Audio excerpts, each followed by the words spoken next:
Halo kaum intelektual sekalian, wah gila gila gila gila. Sepertinya video ini akan dibenci oleh warga Konoha. Sepertinya video ini akan bikin warga Konoha kejang-kejang kelonjotan berjamaah. Kenapa saya mengatakan seperti itu? Karena jagoan warga Konoha baru-baru ini mutiar atau tewas, yaitu Komandan Hamas di bidang polisi angkatan laut. Wow, gila gila gila.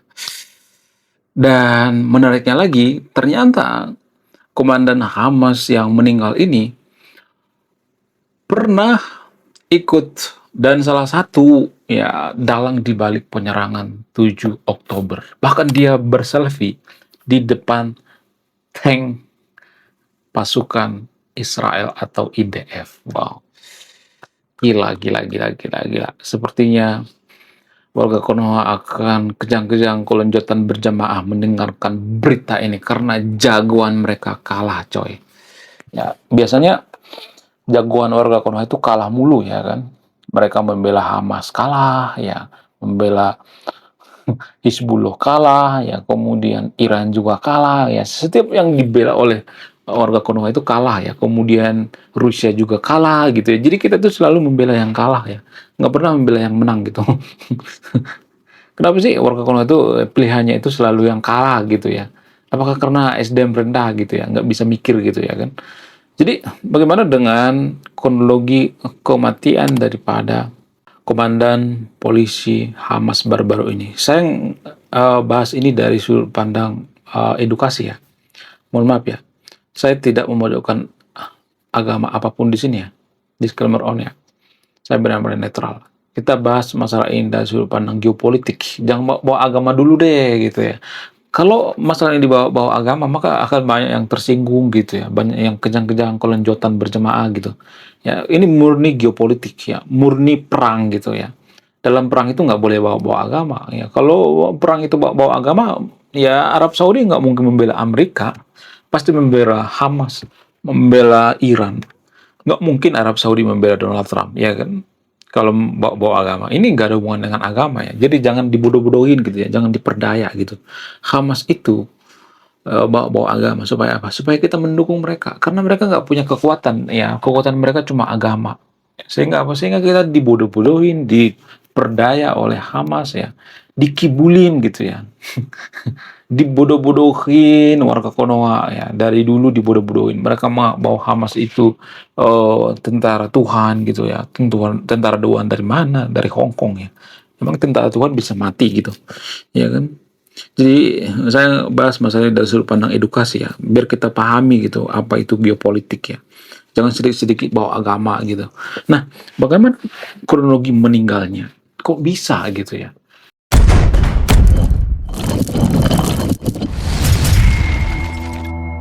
Jadi pada saat pasukan Israel melakukan serangan ke Lebanon atau membombardir pasukan Hizbullah, ternyata diam-diam pasukan Israel juga memonitoring komandan Hamas, guys. Wow.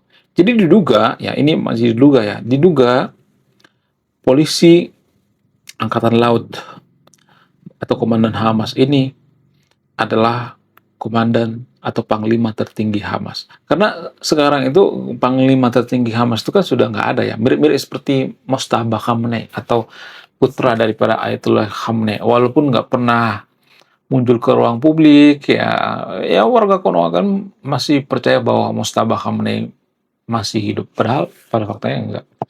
Udah modern guys ya, udah tewas.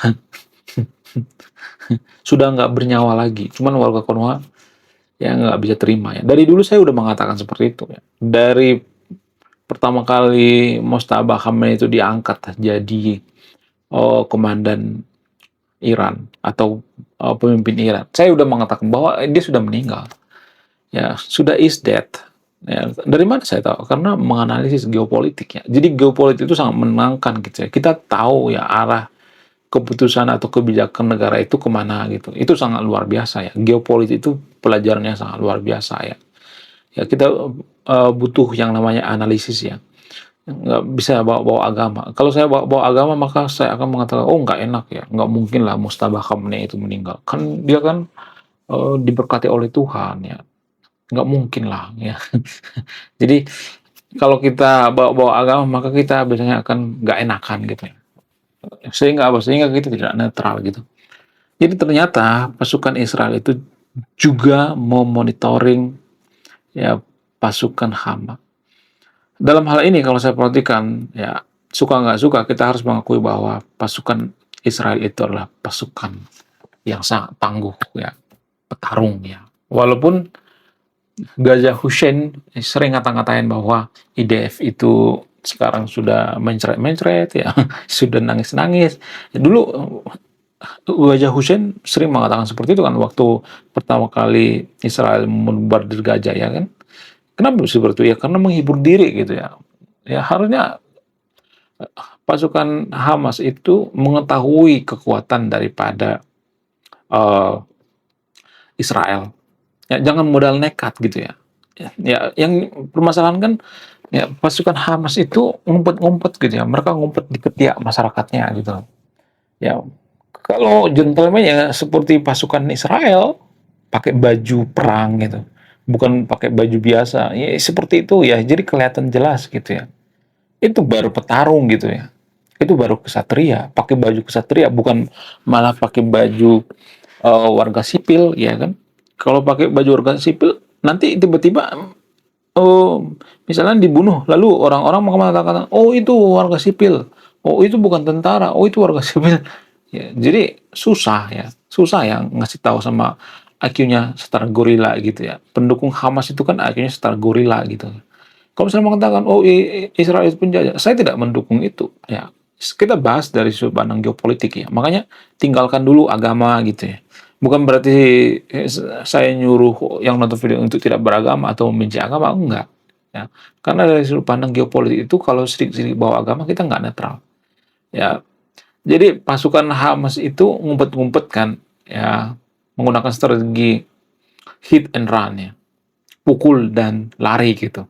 Ya ngumpet-ngumpet, kucing-kucingan lah gitu ya. Hit and run itu sama seperti kucing-kucingan. Atau biasa disebut dengan bergerilya. Bergerilya itu biasanya di hutan-hutan ya, tapi ini bergerilyanya itu diketek warganya gitu. Itu yang jadi permasalahan. Dan apakah seluruh dunia memahami ini? Yes, ya. Kecuali warga Konoha, karena warga Konoha itu dibutakan oleh Hussein Gajah ya. Gajah Hussein itu ya memprovokasi warga Konoha untuk apa? Untuk supaya iba gitu ya terhadap pasukan Hama. Ya, ya bisa aja pasukan Hama yang salah ya kan. Kita nggak tahu kan kenapa mereka menyerang Israel ya 7 Oktober ya. Padahal ya itu hari yang sangat penting bagi Israel. Ya, mereka melakukan serangan ya. Serangan yang sangat brutal gitu.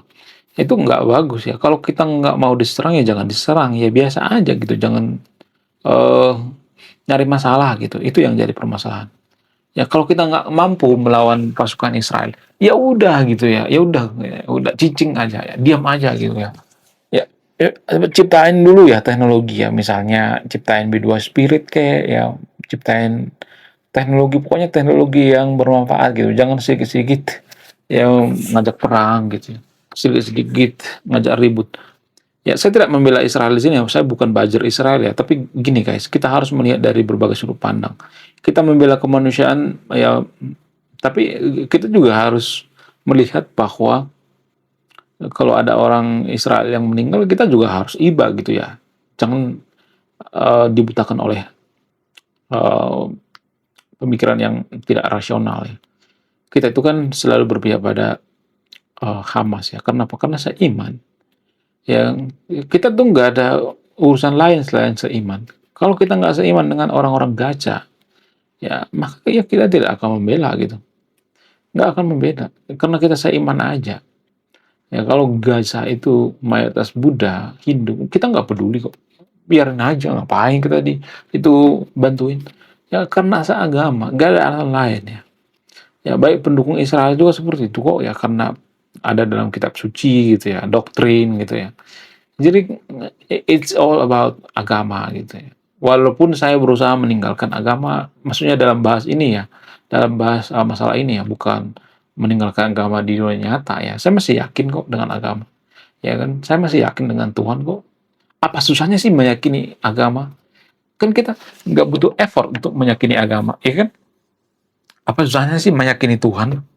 Ya, emang susah banget meyakini Tuhan itu esa? Enggak kan? Apa butuh effort? Emang bayar enggak kan? Apa susahnya? Yang susah itu adalah karakter kita gitu ya. Yang susah itu adalah berkejujuran ya. Yang susah itu adalah berpikir rasional, berpikir ilmiah, berpikir adil, jujur. Itu yang paling susah. Apa susah sih mengakui bahwa Tuhan itu esa? Kan nggak susah, nggak butuh effort juga kan. Ya, yang susah itu adalah karakter atau sifat kita ya. Ya, kelakuan kita. Nah, selain itu yang kalau saya perhatikan, warga Konoha itu ya kalau misalnya nih ya, pasukan Hamas melakukan serangan ke Israel, maka warga Konoha bersorak-sorak gitu ya.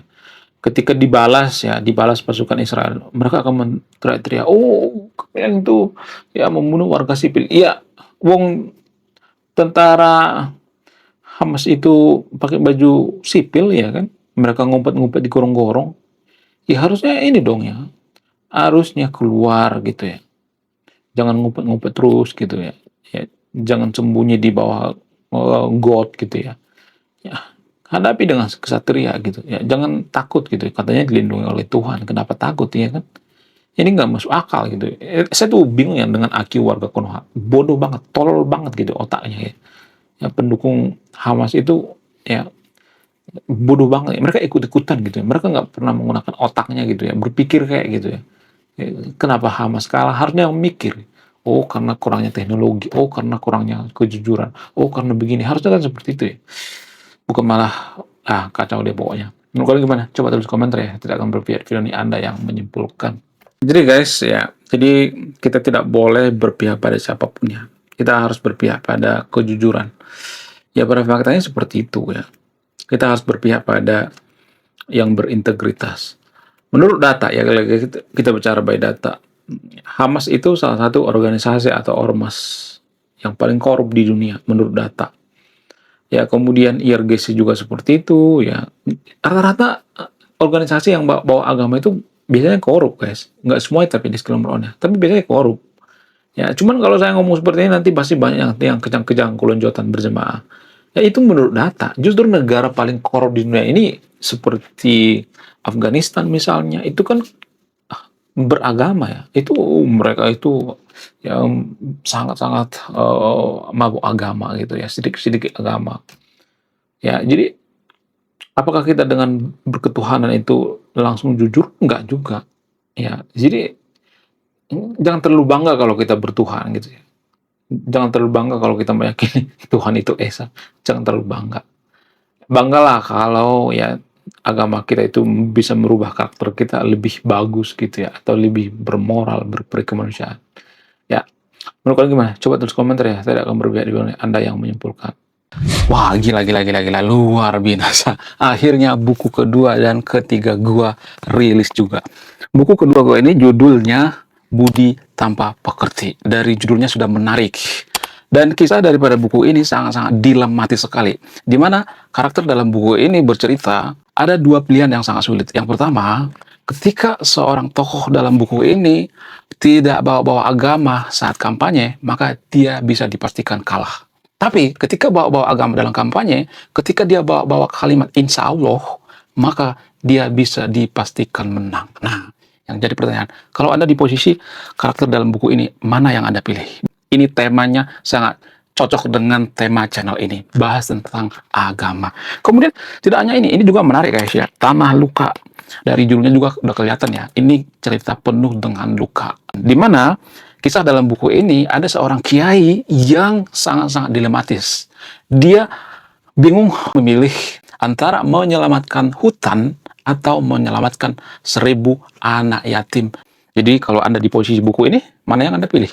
Nah, yang menarik dari kedua buku ini adalah menggunakan sudut pandang sastra Nobel. Kapan lagi ya kan baca buku yang setara dengan buku Nobel. Wow, luar biasa.